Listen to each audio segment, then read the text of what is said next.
Hey folks, this is Rhykker with a gaming news wrap-up video where we discuss the happenings of the week. This week's topics include the controversial release of the Abattoir of Zir in Diablo 4, the Game Awards being considered a farce this year by a lot of people, a little game called GTA 3 being revealed, and more.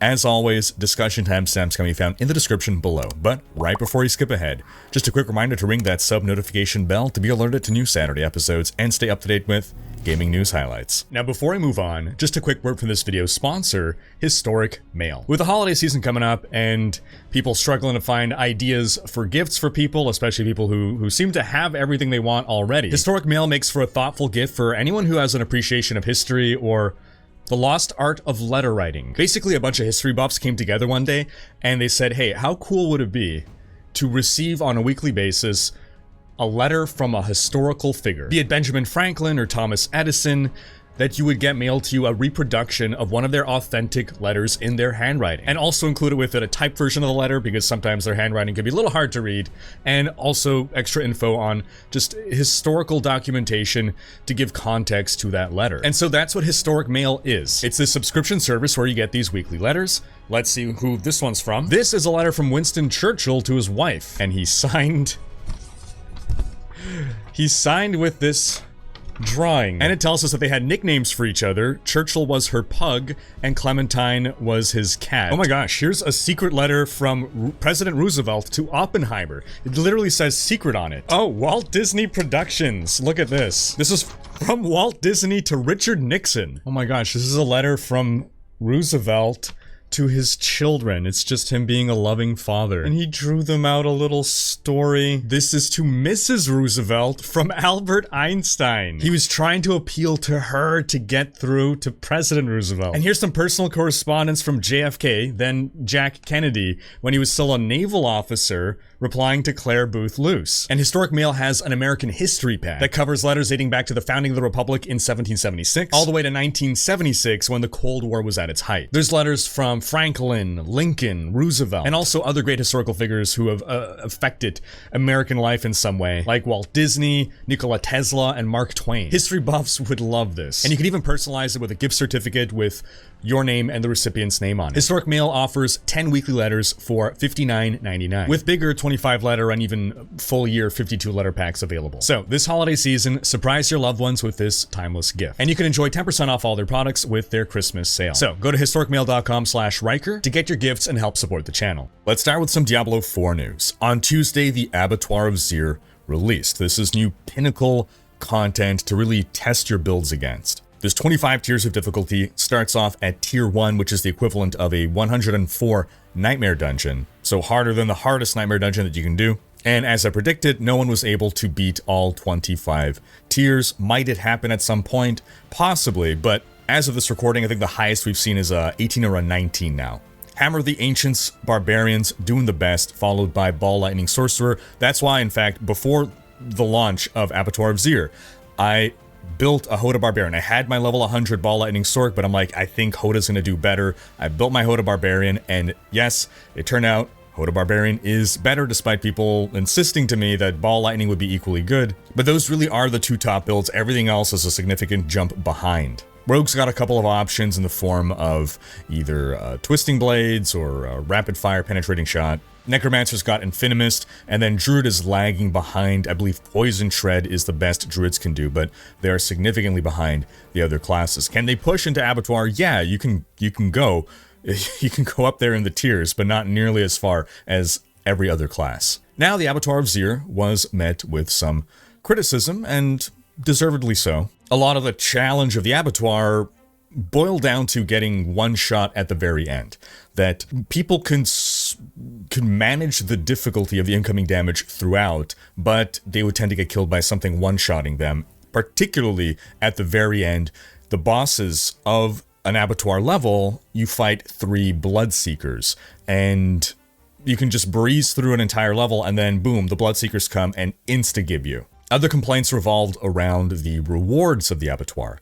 Now, the Abattoir rewards a huge amount of glyph XP, and you get a glyph to drop that is exclusive to the Abattoir. It is incredibly powerful. It has 200 levels, and that it's opposed to the 21 levels of a regular glyph, and it's only at level 50 that its glyph radius unlocks. Now, this glyph is extremely powerful, even at level 1. We are talking about a considerable increase to your overall damage output. But estimates on how long it would take to just reach level 50 of the glyph were somewhere around 300 to 400 hours of grinding. So overall, I think the initial reception to Abattoir was at best mixed, if not more on the negative side. Yes, there's this new pinnacle content. Yes, now we are being challenged, because one of the complaints was, well, everything is too easy with our overpowered builds, Hoda and Ball Lightning. Well, now you're being challenged. Now you are not able to progress all the way, so successfully introducing challenging content, but the nature of the challenge in many cases was, again, due to one-shots, which doesn't feel particularly good, and the overall reward structure made it feel like you can't even, it's not even worth trying to grind out that glyph. My personal takeaway was Abattoir is not really content for me. My plan was I'm going to do at least, one tier of Abattoir just to get my gem, just to get my glyph, right? Getting that glyph, which doesn't take long to do. Huge spike in power, but then I'm not going to grind for 300 hours just to level up a glyph. It's not of interest to me. I'm interested to just test my build in the Abattoir, see how far I can get, but not something I'm going to keep going after in the long term. It's much more fun for me to just level a new character. But the important thing to keep in mind here is that Abattoir of Zir is not base content added to the core game, and it's not even something that they said would return in the future. It's testing potential ways to add pinnacle and new content going forward. So it's important right now for us to give our feedback. What do we like and what do we not like about the implementation of Abattoir of Zir? This will help guide the team on how to implement future pinnacle content and in future seasons. And they've effectively told us this multiple times ever since BlizzCon, that is the intent with the Abattoir. Right now, it's tuned for the current broken builds, and if it ever does return in some form in the future, it will be in a different form. And just as a point of clarification, the moment you die in the Abattoir, your run is over completely. It's not that you get multiple lives, you have the one singular life, which is what makes those one-shots extra punishing. The other issue is that when the patch launched, there was a bug in which our glyphs were de-leveled. This unfortunate mistake resulted in people being even more upset, where it's like, okay, well, all your level 21 glyphs were now level 19, your level 15 glyphs are level 14, so if people didn't bother to check their Paragon board, because why would they think to, all of a sudden, if they had configured their Paragon board for level 15 glyphs, and at 15 is when you have the increased radius, all of a sudden a bunch of stuff in your Paragon's not working anymore because your glyph radius just got reduced. So maybe we have people going into Abattoir with Paragon boards that aren't even fully functional. And that bug was resolved, I think, by the end of the day or by the next day at the latest. A lot of people like myself just said, well, whatever, we're just going to re-level the glyphs. I don't want to have to wait several hours when it doesn't take that long to re-level the glyphs. But still, it's something that a PTR would have solved, a beta test, a test realm of the new patch that would have prevented that issue from going live. Not the end of the world, but it did compound with the overall criticism of the Abattoir. Now, the good news is, rather rapidly, the devs put out a message saying, we hear your feedback, we agree, we're going to roll out a hotfix by the end of the week. And the things that they promised were that the glyph experience reward starting from tier 2 upward would be improved significantly as you progress through higher tiers of the Abattoir of Zir. And this is because the meta was just to run tier 1 abattoirs over and over to level up your gems, your glyph rather, because there's just no point in running higher levels.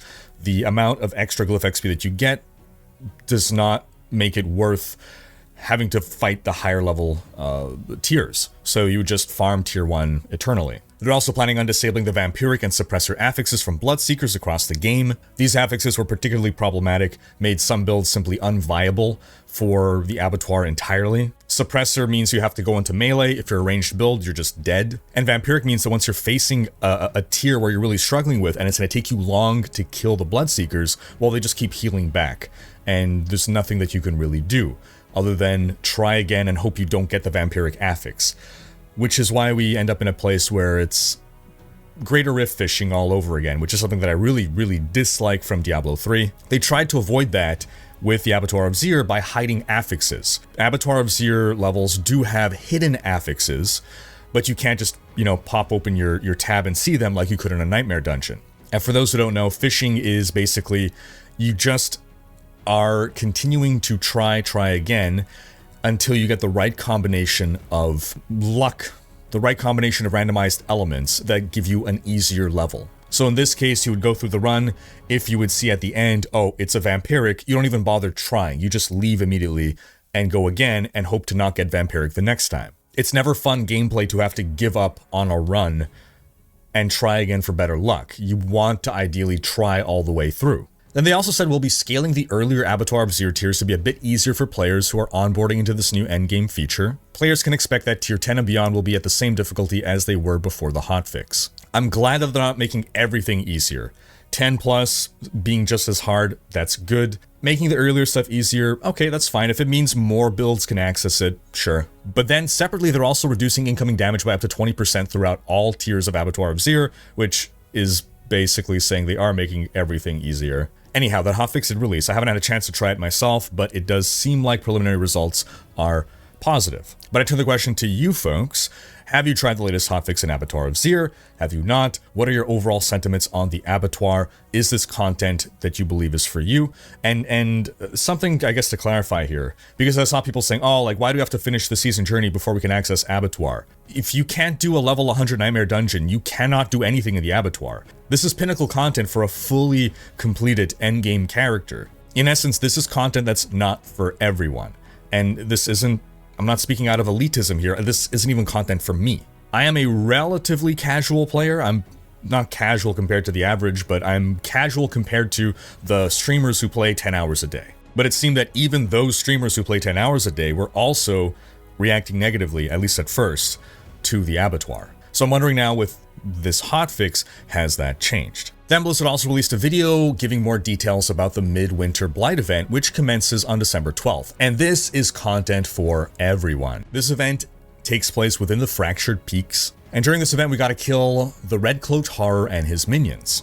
Throughout it, we have 14 different cosmetics that we can unlock. That's 5 unique back pieces, 1 for each class, 8 different weapon skins, and 1 mount trophy. We can also get a new elixir, Gillian's Brew. This boosts XP by 15% and max life and lucky hit chance by 15%.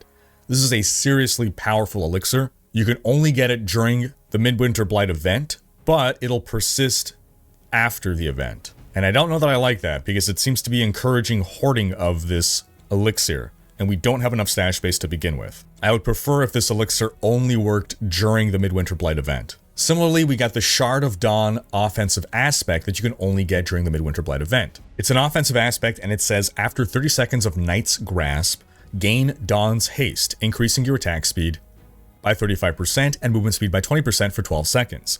While empowered by the Midwinter Ward, killing an enemy reduces Night's Grasp's duration by 1 second, and this is a bunch of gobbledygook, and I don't understand what this is. I imagine it'll make more sense when we're actually participating in the event, but I'm someone who has always spoken out against jargon in games for years, and this description is a giant nightmare. So after 30 seconds of Night's Grasp, not sure what that is, maybe that's something that you get during the event as a temporary buff or something. You gain Dawn's Haste, that seems to be what this thing is giving you, Shard of Dawn. So the Dawn's Haste buff increases your attack speed and move speed. And then while empowered by the Midwinter Ward, again, don't know what that is, presumably it's something you get or are affected by during the event. Killing an enemy reduces Night's Grasp's duration by 1 second. Overall, I'm sure it'll become more clear what this does when we're in the event itself. But one thing I sincerely hope is that this Shard of Dawn only works during the Midwinter event and becomes useless thereafter, because otherwise it becomes another thing to hoard. Based on all of the jargon, it seems like this probably is something that only will work during the event, so that does make me optimistic. Then during the event, killing different enemies is going to give you different types of materials. These materials can be turned in for Midwinter Proof, and that's going to be your currency that you use to exchange for the cosmetics, as well as to get these elixirs and this aspect. Also, there's going to be something like a bounty board similar to the Blood Harvest bounty board, where turning in all these materials is going to progress you along. And it sounds like you have to complete this board before there's a chance for the Red-Cloaked Horror to spawn, the boss of the event. And when you defeat the Red-Cloaked Horror, you can gain the Red-Cloaked Trophy, as well as a new title, Frigid Reveler. Again, Midwinter Blight releases on Tuesday, and I'll be streaming that content. And ending Diablo news with some quick Diablo 2 news. The long-running Median XL Sigma mod has announced Season 36 and patch 2.8.0. Season 36 begins on December 15th. They're going to have their own Christmas event, and it's going to feature elements of two popular past seasons, the Challenge season from 2016 and the Goblin season from 2021. All right, on to some Grand Theft Auto 6 news. We got this week the big reveal, but leading up to that, Rockstar had just posted a tweet saying when their trailer reveal for GTA 6 would drop.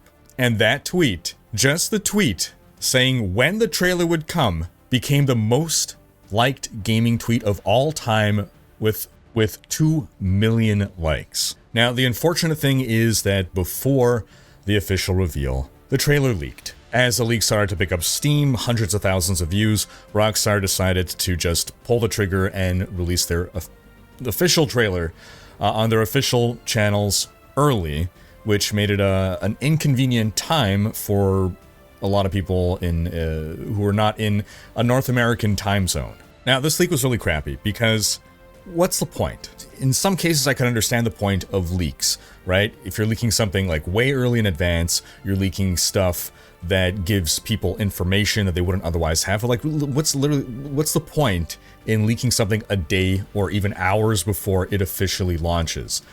You're just being a crappy person. Like, there's just no other reason. This was a hugely anticipated event for a hugely anticipated game. All the devs wanted to have a moment where they could all watch it together and celebrate this. There were streamers that were planning to stream at the time to give their live reactions. Media outlets had planned their coverage. There were likely embargoes for a certain time, and then boom, the leak happens. Rockstar's hand is forced, and now the moment is ruined for a whole lot of people. Europeans are sleeping, they only find out about it in the morning, they miss the live, the moment. I mean, this is one of the few big moments in gaming that we have every so often where you can have this collective zeitgeist of, whoa, I was there when it happened and we all got to see the reaction together. I mean, it's similar to when, if you were there when the Red Wedding happened, a decade plus ago, right? When people actually cared about Game of Thrones. It was a huge moment on the internet where we all collectively, well, I wasn't watching Game of Thrones at the time, unfortunately, but I saw the reaction. I saw all the hype everyone had in this shared moment. And instead of the devs getting to reveal the game on their own terms, the trailer on their own terms, to take pride in this thing that they'd been working on and they probably planned a watch party together, just people decided to be crappy and ruin everything. Now, all that aside, there still was an immense amount of hype. And the trailer looks fantastic, and the reception to it has been incredibly positive. The graphics are astounding, and it was confirmed that those are in-game graphics. They're not cinematics, they're not pre-rendered, that is all in-game rendering. The trailer reached over 100 million views, breaking records for the most watched video game trailer in 24 hours. GTA 6 takes place in the fictional state of Leonida, which is their parody of Florida. It's taking us back to Vice City, which is the parody of Miami. And the trailer is full of references to Florida. It's basically GTA Florida Man. It looks as though we're going to have dual protagonists, a sort of Bonnie and Clyde thing going on. And in the promotional art, you can actually see that the female lead has an ankle monitor on. So I think that's going to be how they limit our ability to travel freely in Vice City. It's been common in GTA games over the years where you start off in a certain part of the city and like, oh, a bridge is broken. You can't get to that next area yet until you progress in the story. And then, oh, the bridge is repaired. I can move there now. And it was always kind of a contrivance that we accepted. This is an interesting way to do that. It's a different way. And it probably means that, yeah, you could actually physically travel there, but cops are going to rapidly come get you. So GTA 6 is coming in 2025 on PlayStation and Xbox. No word on a PC release. Probably going to be at least 1 year later. Rockstar has done this before. Makes sense that they're doing it again. It sucks. It sucks for those of us who want to get it on PC, but it's because of the so-called double dip.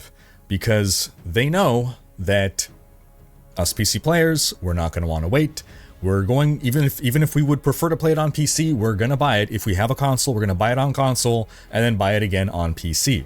And numbers back this up. According to PlayTracker, 44% of GTA 5 owners have the game on multiple platforms. Now, this dataset is only based on 11,000 copies of the game, but nonetheless, it's not hard to believe that it's true, and why else would Rockstar be delaying the PC version? All right, on to the Game Awards. The Game Awards took place this week. We'll start by just listing out some of the awards of the bigger categories. Baldur's Gate 3 won Game of the Year. Baldur's Gate 3 won the Player's Voice Award. Cyberpunk won Best Ongoing Game. Baldur's Gate 3 won Best Multiplayer Game, which is funny because it's not really a multiplayer first game, and it beat out Diablo 4 in that category. Baldur's Gate 3 won Best Community Support. Sea of Stars won Best Independent Game. Baldur's Gate 3 won Best RPG. Alan Wake 2 won Best Narrative. Alan Wake 2 won Best Studio/Game Direction. Armored Core 6 won Best Action Game. Legend of Zelda Tears of the Kingdom won Best Action Adventure. And Alan Wake 2 won Best Art Direction. So overall,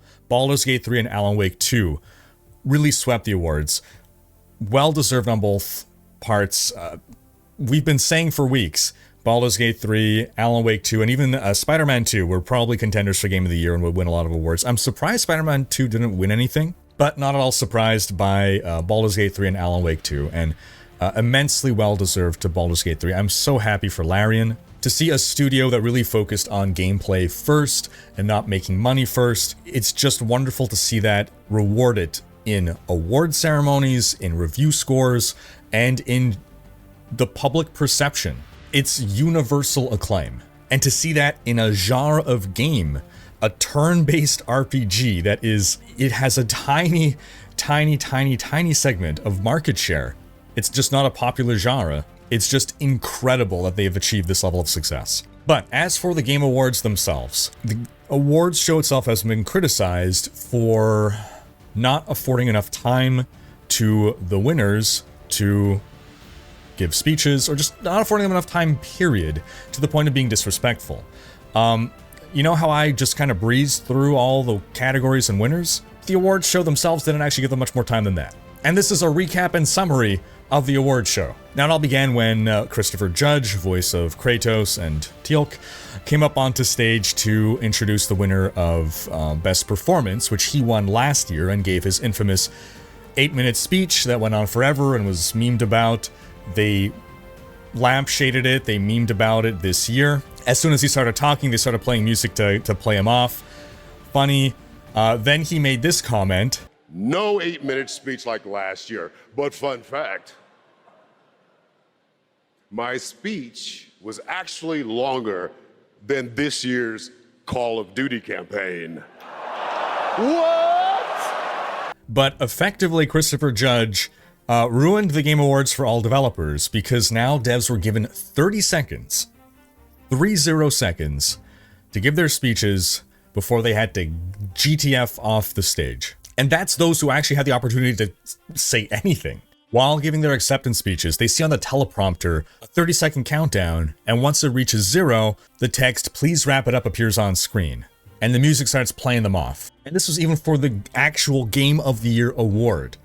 Larian Studios boss Sven Vink is up there giving a heartfelt speech dedicating the award to those lost along the way, to the people that died throughout the development of the game, in particular the recent loss of one of their employees. And it's like this uncomfortable, dark humor scene from The Office where the camera pans and you can see, "Please wrap it up." Now, I'm sure the countdown timer and the "please wrap it up" was all automated. It wasn't a cruel human being literally putting that up on screen as Sven is speaking, but there should be some ability to have human intervention. When Neil Newbin won Best Performance, he similarly was giving a very heartfelt speech with a very important and positive message, and he was basically rushing to not get drowned out by the music. And overall, I get it. You're running a production, you have a schedule to follow, you can't have people up there for 8 minutes, but there's got to be some better compromise between 30 seconds and 8 minutes, and some ability to recognize if someone is saying something particularly poignant and should be afforded a bit more time. And it wouldn't even be so bad if it seemed as though the entire schedule was rushed, but then you have all these celebrity appearances of Hollywood, like cinema celebrities, who are left to meander and say whatever nonsense for minutes on end that we don't care about at an award that's meant to honor game developers. And I remember from previous years that some categories of winners were handled relatively quickly, but these seem to be the more minor awards. it's unfortunate, but it's like, I get it. Okay, you don't have time for every award to have someone come up and give an acceptance speech. But this year, it felt like more awards than ever were just breezed through this way. And it seemed like Jeff Keighley himself, the host, he's being rushed to just rapid fire rattle off, and the winner of Best RPG, this, and the winner of this is that, and the winner of that is that, and on to our next advertisement. The overall impression felt like the awards were secondary to everything else going on, which was, again, reveals, trailers, and famous Hollywood people coming up on stage, and little skits, and the developers wanting to give their speeches almost felt like it was being treated like it was an annoyance, like, oh, they want to talk. I mean, you have people coming from different states, different countries, different continents to be at these awards, to accept an honor, and they're barely given the time to say thank you. In a show that was over 3 hours, there was less than 11 minutes worth of acceptance speeches. That's about 5% of the running time of the show was acceptance speeches. And game devs themselves took to Twitter to express that it felt insulting and disrespectful. Josh Sawyer of Fallout New Vegas and Pillars of Eternity tweeted, quote, "This year's The Game Awards is an embarrassing indictment of a segment of the industry desperate for validation via star power with little respect for the devs it's supposedly honoring." And he was just one of many. And eventually, Jeff Keighley himself took to Twitter to address things. And he said, quote, "By the way, I do agree that the music was played too fast for awards winners this year, and I asked our team to relax that rule as the show went on. While no one was actually cut off, it's something to address going forward." Sure, no one was actually cut off because they all saw the menacing countdown timer and hearing the rising music, so they just rushed through and cut their speeches short. I like Jeff Keighley, I really do. And I think most of the time he gets things spot on, but this reply was a little tone deaf. I'm glad that he did intervene and tell people to be more lax with the music. Still wasn't enough. I'm glad that they're reevaluating for next year. That's fine, it's an iterative process. They're trying to find the right balance of things. But I feel like saying, well, no one was actually cut off, I feel like a better statement would have been an acknowledgement, an apology, and a promise. We realize we didn't give people enough time to give their speeches. We apologize for that, and we promise to do better next year. Now, speaking of Baldur's Gate 3, they were rushed so much that they forgot to mention, oh, by the way, the game is now available on Xbox. So it just stealth released on Xbox because they didn't have the time, or they forgot because they were rushed to mention it at the awards as they had planned. But yes, Baldur's Gate 3 now available on Xbox. And touching quickly upon some other awards outside of the Game Awards, Baldur's Gate 3 won GameSpot's Game of the Year award. Alan Wake 2 won Time's Game of the Year award. And Polygon published their list of top 50 games of 2023, with number 1 going to Legend of Zelda Tears of the Kingdom, number 2 Baldur's Gate, and number 3 Alan Wake 2. We also got a bunch of announcement trailers at the Game Awards. I won't go through all of them, but some highlights included a trailer for Marvel's Blade, which is being made by Arcane Lyon, creators of Dishonored and Deathloop, published by Bethesda. Game seems to be set in Paris. This one dropped out of nowhere.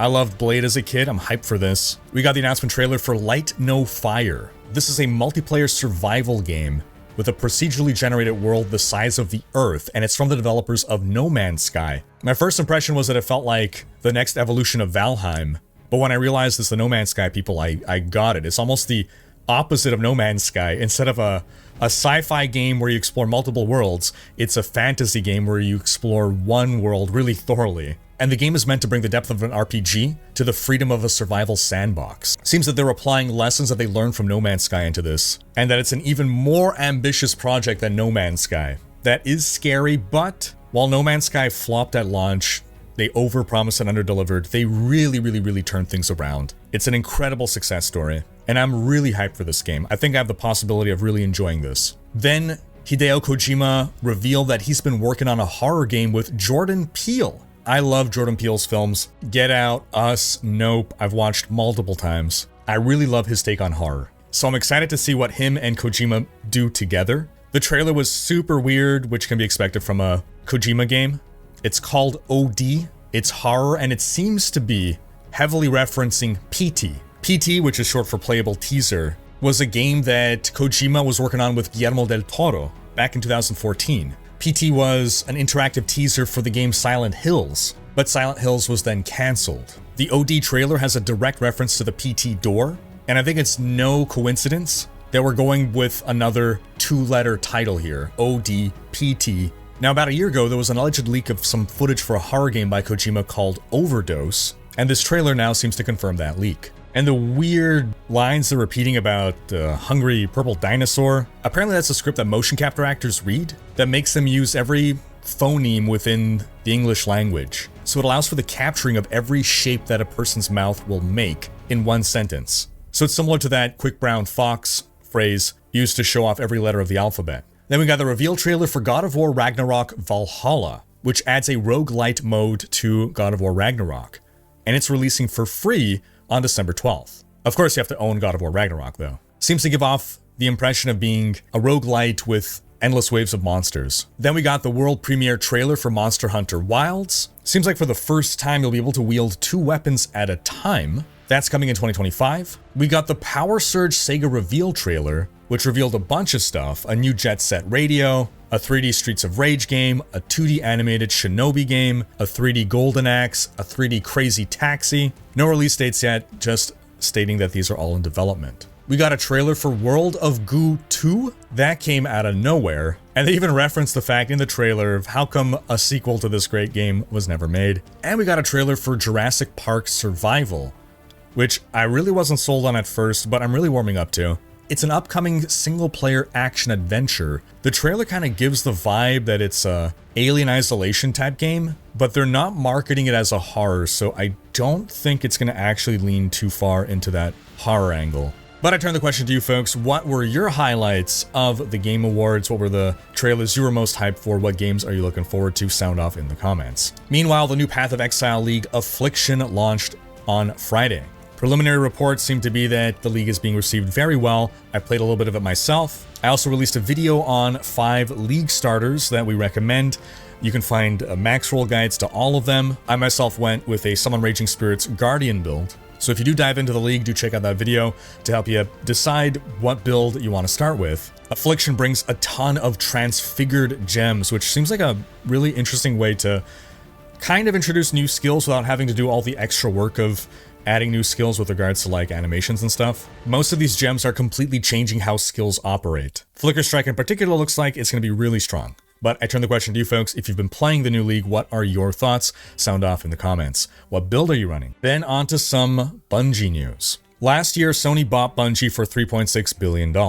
They allowed Bungie to remain a fully independent studio. The board of directors was split between Sony people and Bungie people, but the Bungie CEO had the tiebreaker vote. However, reports are now coming out that if Bungie fails to meet certain financial targets, Sony is going to take over the company. This is according to a big report by IGN. Recently, about 100 people were laid off from Bungie, and apparently now, if not enough profit is made, Sony will dissolve the board of directors and implement their own board of directors. So that news, in addition to the layoffs that happened, in addition to other cost-cutting measures, like a freeze on hiring new staff, reduction in travel budgets, cancellation of holiday bonuses, reduction in yearly performance bonuses. This has been devastating to morale, allegedly, creating a, quote, soul-crushing mood within the company. Bungie's had quite the journey as a company.